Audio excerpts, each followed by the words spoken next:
On my birthday, my husband took me for a prenatal checkup, but on the way home, we were ambushed by enemies. In order to save him, I was unexpectedly kidnapped by the foes into the deep mountains, where I was abused and nearly miscarried. That very night, my husband found me, but I felt no joy at all. Because his first love, with whom he had a love-hate relationship, had also come. She abruptly yanked open my collar, smiling as she thrust the camera lens toward me. "Brother Ethan, the injuries on sister-in-law aren't enough, let her stay locked up for a few more days, make her beaten even worse, so the news will be more explosive and engaging." My husband looked at me helplessly. "Lydia, Melissa's dream is to become an excellent journalist, and this news piece can help her get a permanent position. Just endure 3 more days of grievance, and then I'll come to take you home, okay?" He thought I would bow my head for love as before. But this time I looked at him calmly. "I have 1 month left until my due date. This is the last time I ask you, between her and me, whom do you choose? If you choose her, we will divorce." My husband Ethan was stunned, then furrowed his brows slightly. "Lydia, you know I won't let anything happen to you and the child, it's just staying a few more days, no need to panic. Moreover, don't make jokes about divorce anymore, it will hurt our relationship." Melissa shook the camera in her hand. "Yes, sister-in-law, you still have a month until your due date. Human trafficker material is very hot lately, if you stay longer, the footage will be even better, and then I'll make you famous." Ethan looked at her indulgently, then turned to me. "Melissa has done me a favor, as her sister-in-law, just help her out." This sentence instantly brought back memories of the past. After Melissa returned to the country, she said she wanted to become a renowned journalist. But all her news stories were designed against me. She deliberately took photos when I went to the gym, fabricating the headline, "Suspected Infidelity of the Beijing Elite's Crown Princess." She also staked out at my parents' doorstep, writing reports like "Greedy in-laws from a wealthy family, frequently demanding astronomical dowries." Even during my worst morning sickness, she secretly photographed my haggard appearance, pairing it with malicious speculations like "The truth behind shotgun wedding. A lowly woman climbs up by tricks, washing her face with tears all day." These false news stories subjected our family to cyberbullying for half a year. My parents suffered mental exhaustion from phone harassment and still rely on medication to sleep. Now, she's even playing a kidnapping game, wanting to use my misery as a gimmick. I clenched my fists, facing him with my bruised and battered face, looking at Ethan. A journalist who fabricates fake news and hurts others to attract attention, does she even deserve to be called a journalist? "Ethan, take a good look at me, aren't the injuries on my body enough?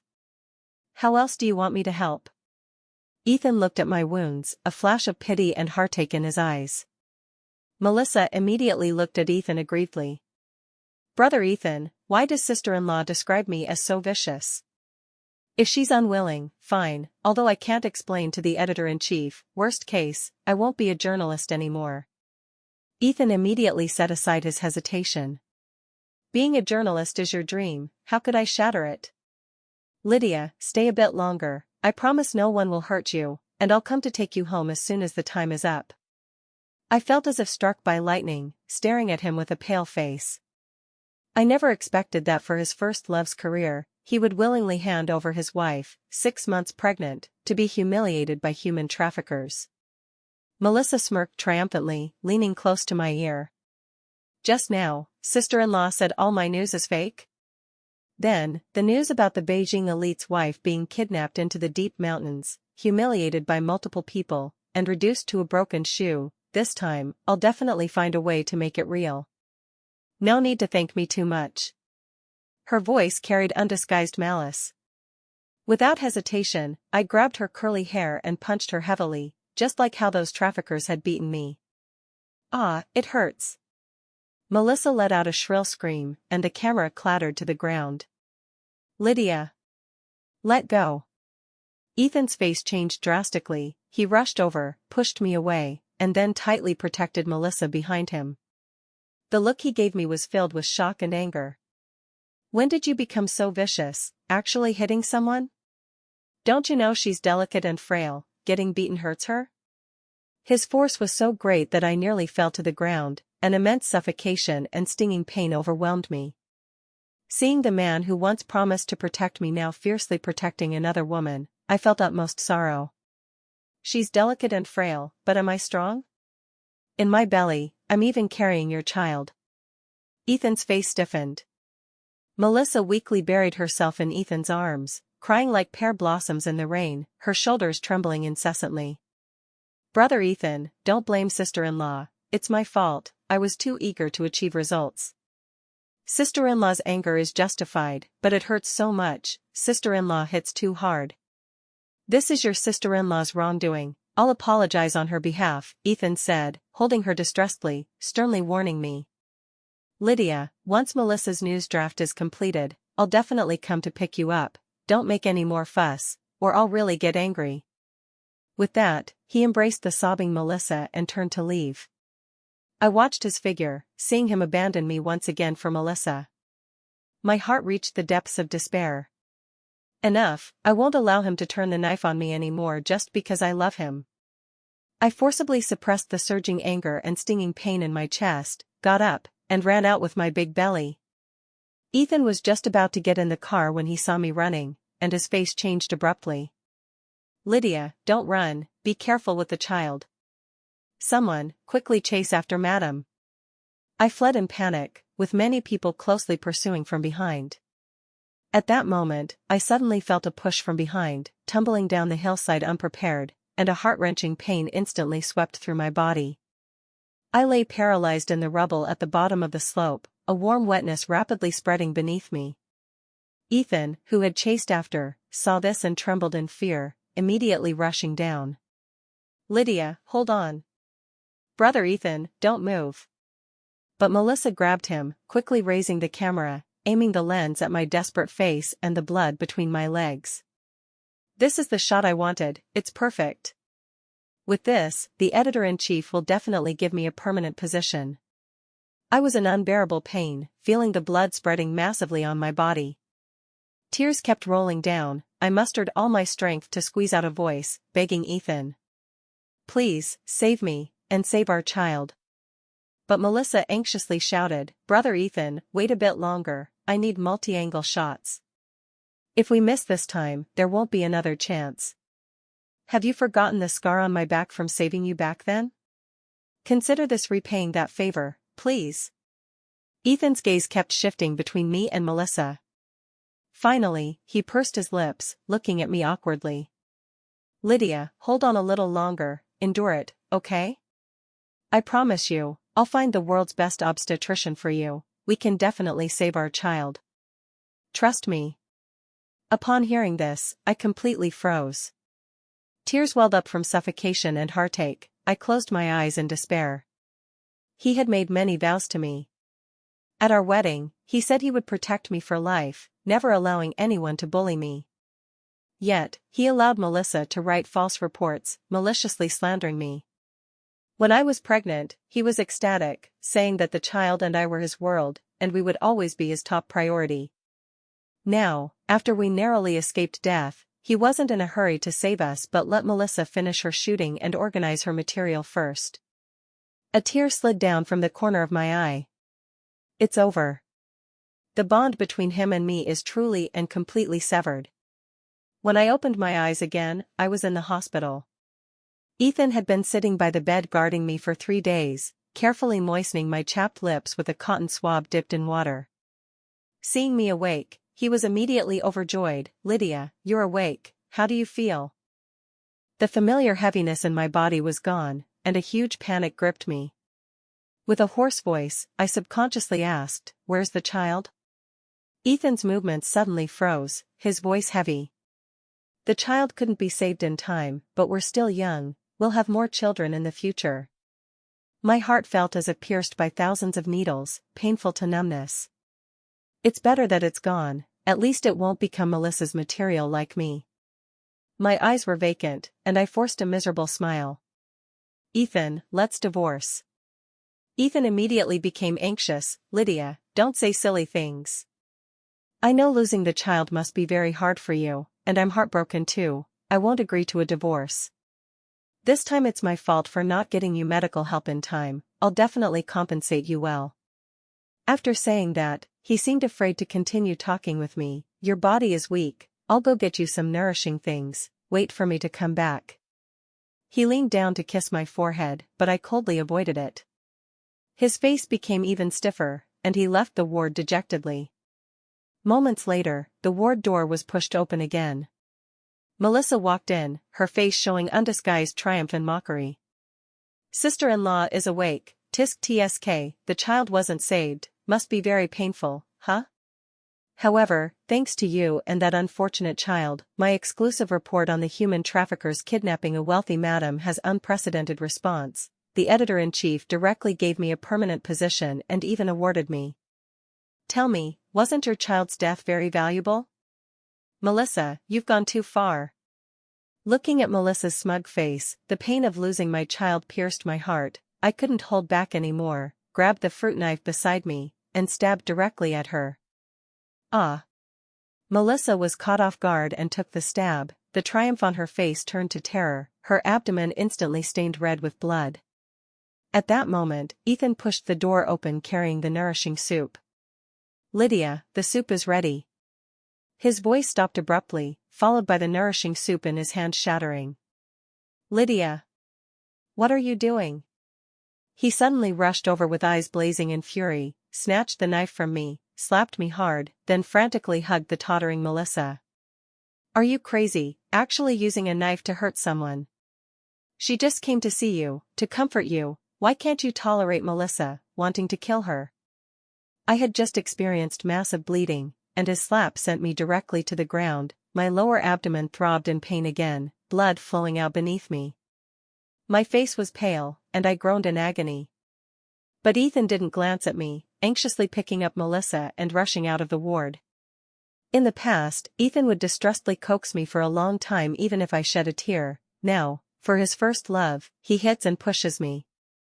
Even with my body covered in blood, it doesn't earn me a bit of his concern. He only blames me for hurting his first love, without asking why.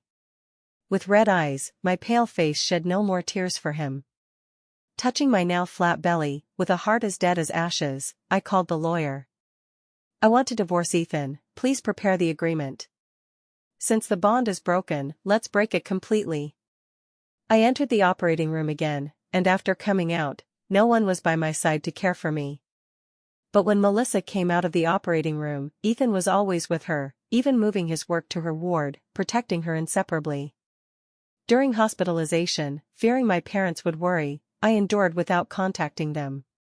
Also afraid of driving myself mad, I didn't dare look at Melissa's fabricated news. When my body improved, I returned home. At that time, my building's hallway was crowded with neighbors, buzzing with discussions. My home door was open, and from inside came bursts of curses and smashing sounds. My heart sank, and I staggered upstairs. The scene before me instantly froze my blood. My home had been arranged into a crude mourning hall. And my parents' black and white portraits were prominently placed in the center.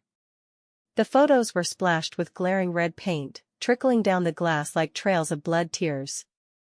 Several unfamiliar burly men were holding more paint buckets, wantonly splashing the walls and furniture, cursing foully from their mouths. Raising such a shameless daughter, and still have the face to live? The daughter was played out, the parents aren't good either. Better off dead. Most surrounding neighbors watched coldly, a few showed pity but didn't dare step forward. "Dad! Mom!" I roared, wanting to rush in, but was suddenly pulled back by a rough hand. It was the neighbor aunt.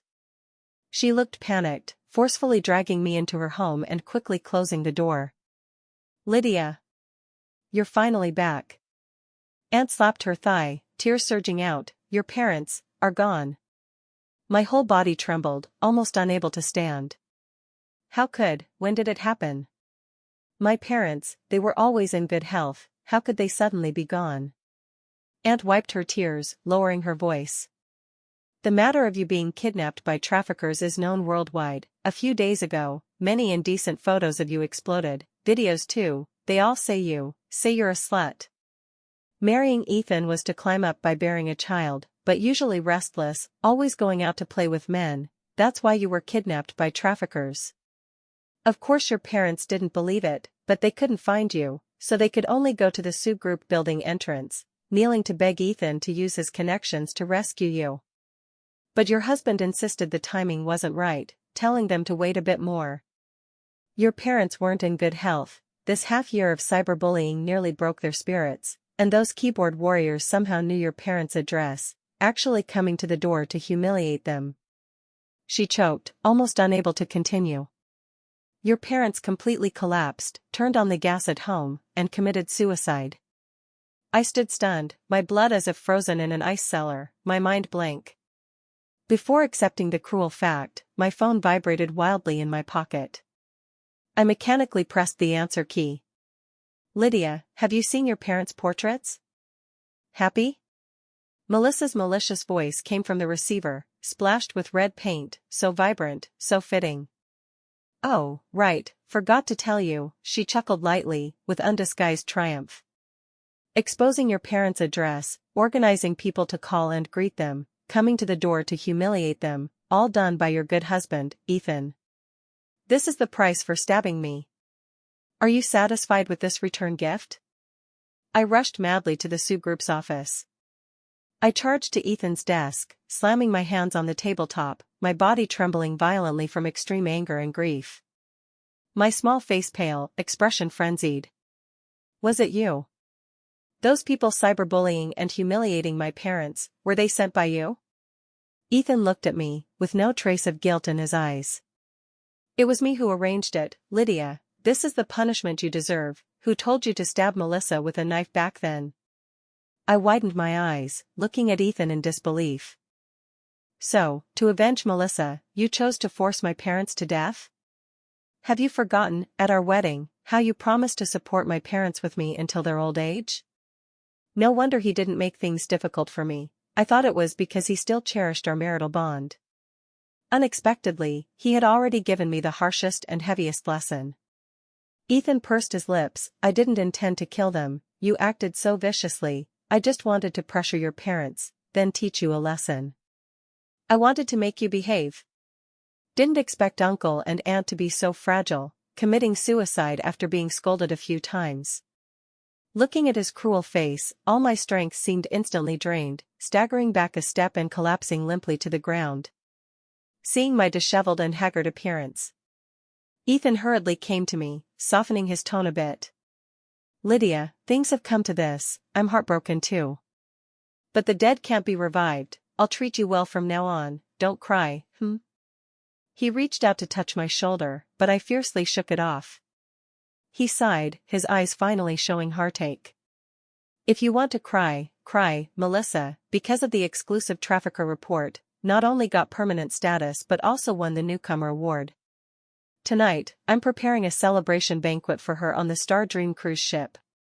You come too. The cruise goes to sea, blowing sea breeze can change your mood, good for your body's recovery. Most importantly, I hope you two reconcile, no more fuss.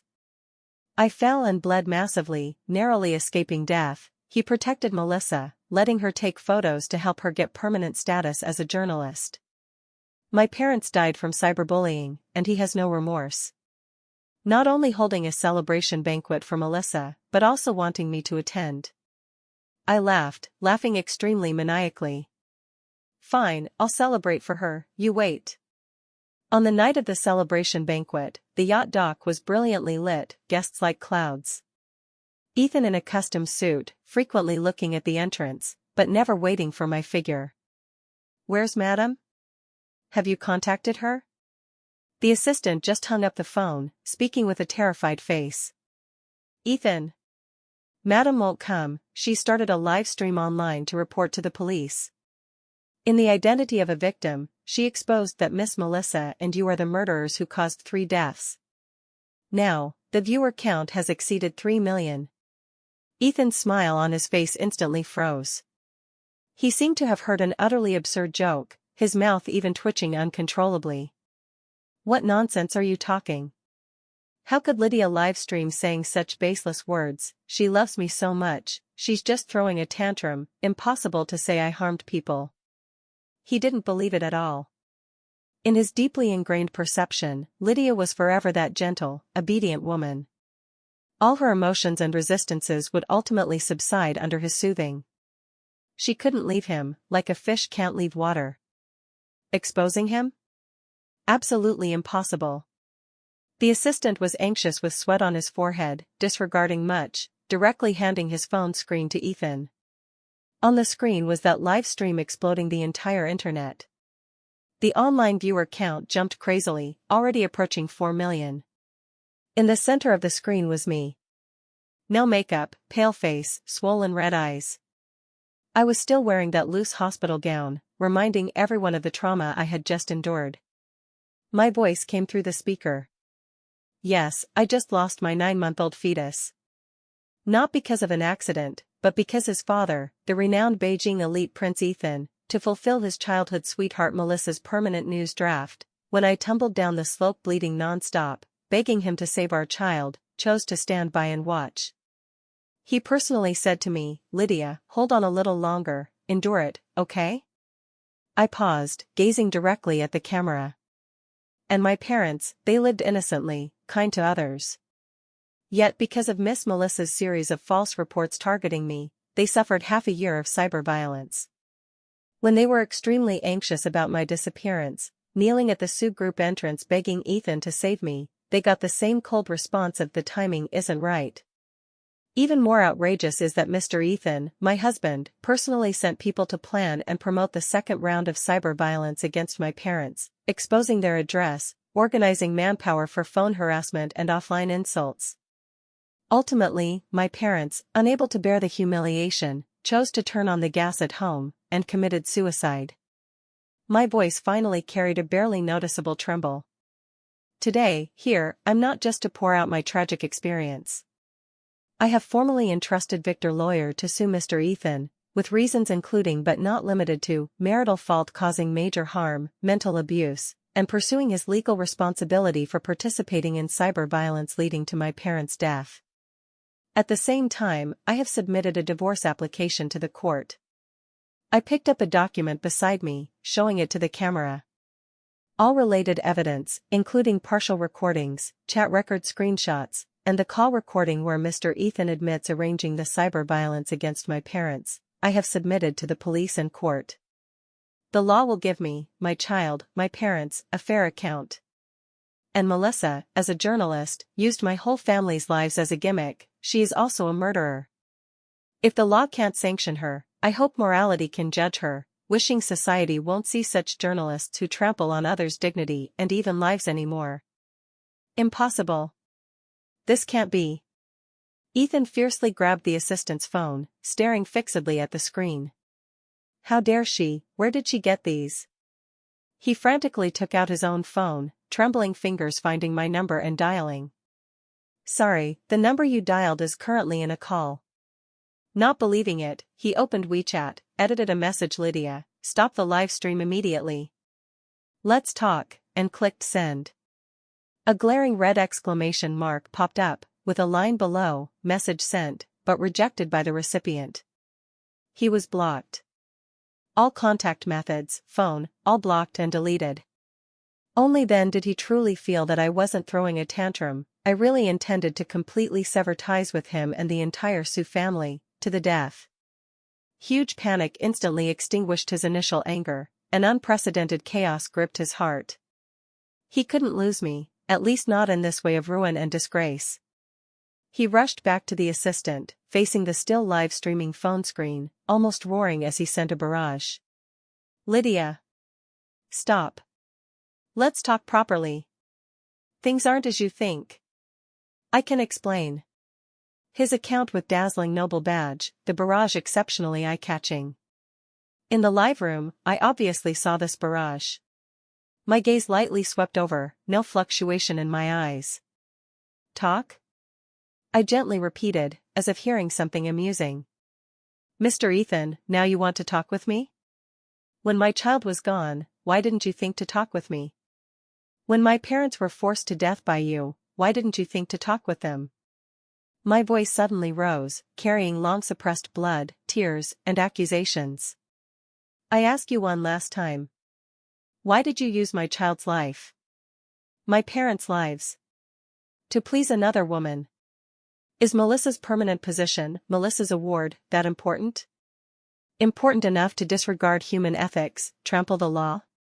Ethan, I tell you, I will definitely make you and Melissa pay the due legal price for everything you've done. The celebration banquet on the cruise had already plummeted from lively to freezing point. Guests whispered, looking at Ethan with disdain and disbelief. The award certificate and flowers originally prepared for Melissa now seemed utterly ironic. The triumphant smile on Melissa's face had long disappeared, replaced by panic from disrupted plans. She rushed over, grabbing Ethan's arm. Brother Ethan. What's going on? She's crazy. This is slander. Make her shut up quickly. At that moment, her phone rang wildly. It was the newspaper editor-in-chief calling. As soon as she answered, she heard a barrage of angry scolding from the other side. Melissa. Look what you've done. Your award-winning report is suspected of serious fabrication, distortion of facts, invasion of privacy. The news department has decided to immediately revoke your award and permanent qualification. And the industry has blacklisted you. You'll never be a journalist again. No. Editor-in-chief, listen to my explanation. Melissa's face turned ashen, still wanting to argue, but the other side had already hung up harshly. Her career, everything she had painstakingly built, instantly vanished in smoke under my live stream. Ah. Melissa collapsed with a sharp scream, slamming her phone to the ground. She grabbed Ethan, her nails almost digging into his flesh, eyes crazed. Brother Ethan. It's all that bitch Lydia. She ruined me. You promised to help me. Have you forgotten my life-saving grace? Who is the scar on my back for? She hysterically cried and shouted, I don't care. You must make her apologize across the entire internet immediately, admit that everything she said was lies. Otherwise I'll spill all the things between us. If I'm not well, no one will be. Ethan was shaken irritably by her, looking at my resolute face in the live room, listening to Melissa's piercing cries. An unprecedented irritation and ferocity surged in his heart. He couldn't lose the Sioux family's reputation, nor let Melissa really go all out. Enough. He growled lowly, I'll handle it. He took out his phone, dialed a number. Find Lydia's current location for me, invite her back. Be careful, don't alarm anyone. I was found by Ethan's people in a remote temporary residence and forcibly brought to an abandoned cold chain warehouse under the Sioux family. The warehouse office was temporarily tidied up. Ethan sat in a chair, Melissa nestled beside him. Lydia, you've disappointed me too much. Ethan looked at me, his tone weary. I'm giving you one last chance. Immediately release a statement online, admitting that everything you said in the previous live stream was delusional rambling due to losing the child and parents, mental disorder. Publicly apologize to me and Melissa. I stood there, my body slightly swaying from weakness, but my back straight. Apologize? I tugged at the corner of my mouth. Ethan, you're dreaming. Melissa shrilled, Lydia. Don't be shameless. Brother Ethan is giving you a chance. Ethan sighed, stop fussing, as long as you obediently listen, you're still Madam Lydia. Madam Lydia? I repeated these words, feeling utterly ironic. The Madam Lydia exchanged with my child's blood, my parents' lives? Do you think I still care? I looked at Ethan, you kidnapped me here, planning illegal detention? Or to kill me and silence me? Ethan's brows furrowed tightly, seeming my reaction again exceeded his expectations. He stood up, walked to me, trying to move me with past tenderness. Lydia, stop fussing. I know you hate me, but I love you. Melissa she has a life-saving grace to me, I owe her. I've already wronged you, I can't wrong her again. Consider me begging you, give her a way out, and give us each a way out, okay? Life-saving grace? I suddenly lifted my head, staring fixedly at him. So because she has a life-saving grace, I deserve to be sacrificed? My child deserves to be her stepping stone to rise? My parents deserve to be forced to death by you. I stepped forward, forcing my gaze on him, voice trembling from extreme anger. Ethan. Tell me. What does Lydia owe Melissa? Why should I use everything of mine to fulfill your repayment of grace? Why? Ethan was rendered speechless by my question. He opened his mouth, but found no reason to answer this interrogation. Yes, I owe Melissa nothing. All along, it was he and Melissa, taking and hurting as a matter of course. Seeing Ethan hesitate, Melissa immediately panicked. She rushed up pulling Ethan, "Brother Ethan! Don't listen to her nonsense. She's sowing discord. Make her apologize quickly." "I don't care, you must help me. This is what you owe me." Ethan looked at Melissa's urgent, even somewhat ferocious face, then at my pale yet stubbornly unyielding countenance. Ultimately, guilt over that heavy grace to Melissa made his decision. He gritted his teeth. "Fine, since you're obstinate, don't blame me." He signaled his subordinates, "Take her to the cold storage, let her cool down properly. When she thinks it through, willing to apologize, then let her out." 2 burly men came forward, dragging me to the adjacent cold storage. I was roughly shoved into the cold storage, the heavy iron door slowly closing behind me.